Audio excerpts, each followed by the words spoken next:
So boaters, here we've completed our first season, and the battery has sat for a couple of months. But in the battery management system, it appears, without being hooked up, that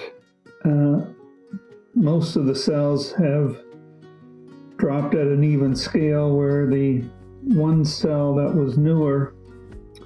and was the replacement in one of the earlier video segments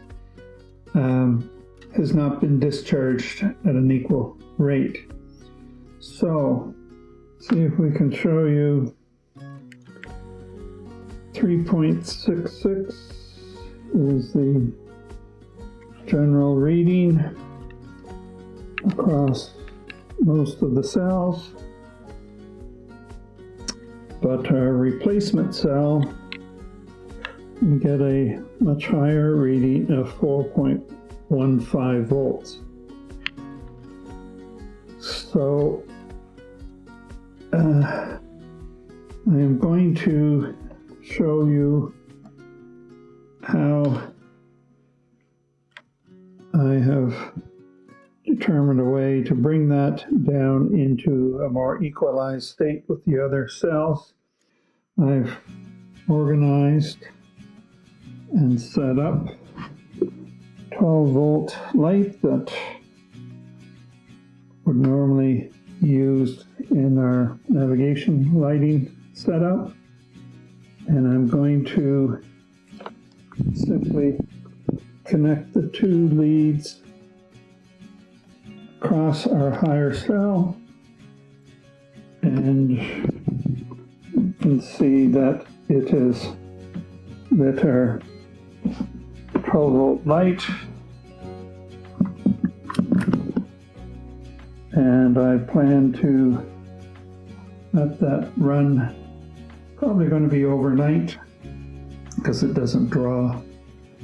a whole lot of amperage, but it will work to reduce the voltage of that one cell. We'll let that run and check it tomorrow and see how far we've been able to bring it down.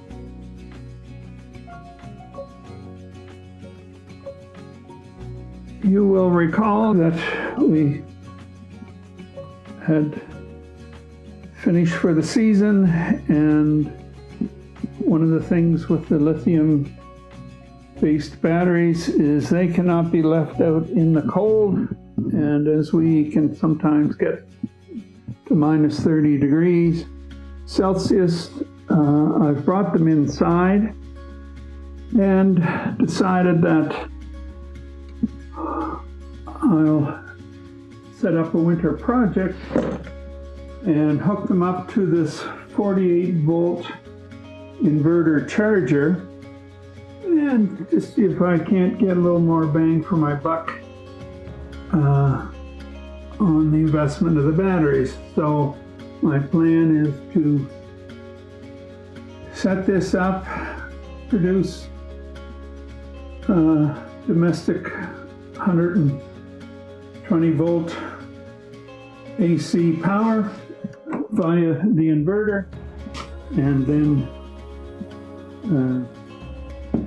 keep my batteries in top shape and again get better bang for my buck, perhaps reduce my electricity cost a little bit through the winter.